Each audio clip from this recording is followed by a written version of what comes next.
America में 1799 में प्रांत में एवरोन प्रांत में एक बच्चे को पाया गया जो 11 साल पहले भेड़िया उठा ले गया था। जब उस बच्चे को देखा गया तो वो बच्चा भेड़िए की तरह चल रहा था, भेड़िए की तरह खा रहा था, भेड़िए की तरह बिहेव कर रहा था। इंसान का बच्चा हो कि उसे ये नहीं पता कि मेरे पैर है, ये मेरे हाथ है, मैं हाथों से खा सकता हूं। जब एक इंसान का बच्चा भेड़िया बन सकता है तो ये क्यों नहीं कर सकते, क्यों नहीं हो सकता। एक होगो मछली होती है, क्या होती है, होगो मछली होती है।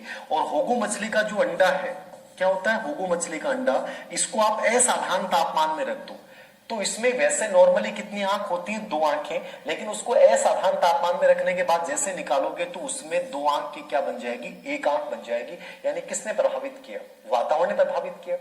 यूनान में घटना हुई कोस्पर होजर, क्या हुई, कोस्पर होजर एक युवक था और इस कोस्पर होजर युवक को एक कालकोठरी में बंद रखा गया।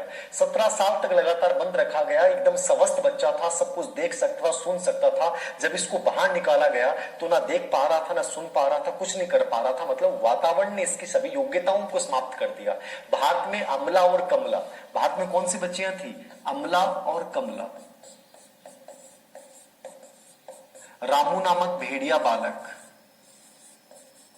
ये जो कहानियां हैं सब की सब, ये सब इस बात को प्रूव करती हैं कि इन्वायरमेंट जैसा होगा व्यक्ति वैसा बदलना शुरू हो जाएगा। वातावरण व्यक्ति पे सबसे अधिक प्रभाव डालता है, इसमें कोई डाउट नहीं है। खूब सारे अध्ययन किए गए और सब इस बात को प्रूव करते हैं, याद रखना। आप अपने घर में उठा के देख लीजिए, आप अपने घर में सुबह यदि अंग्रेजी में बातें करोगे बच्चा अंग्रेजी बोलना सीख जाएगा, जबकि उसको ट्यूशन की आवश्यकता नहीं है। आप संस्कृत में बोलोगे बच्चा संस्कृत ही बोलेगा। जैसा देखेगा बच्चा वैसा करेगा। इसलिए मैं कई बार कहता हूं इन्वायरमेंट ऐसा बनाओ, अरे इन्वायरमेंट ऐसा बना दो कि बच्चे को ऐसा लगे कि यार क्या गजब का है। आप लोग पढ़ाई करते हो, आपके रूम में एक व्यक्ति है जो सो रहा है, पड़ा पड़ा सो रहा है, और आप पढ़ाई कर रहे हो, आपकी पढ़ाई नहीं होगी क्योंकि इन्वायरमेंट प्रभावित करेगा। आपका रूम है, उसमें कभी केले का छिलका पड़ा है, कभी बिस्तर पड़े हैं, अजीब सा है, उस वातावरण में कितनी कोशिश कर लेना पढ़ाई नहीं होगी। लेकिन उसी वातावरण में, उसी रूम में आप ऐसा इन्वायरमेंट क्रिएट कर दें कि मेरे मम्मी पापा की तस्वीर है, स्वामी विवेकानंद की तस्वीर है, एपीजे अब्दुल कलाम साहब की तस्वीर है। डेली का मेरा टाइम टेबल लगा हुआ है कि मुझे आज ये चीजें पढ़नी है और शाम को सोने से पहले पढ़ूंगा, चाहे कुछ भी हो जाए।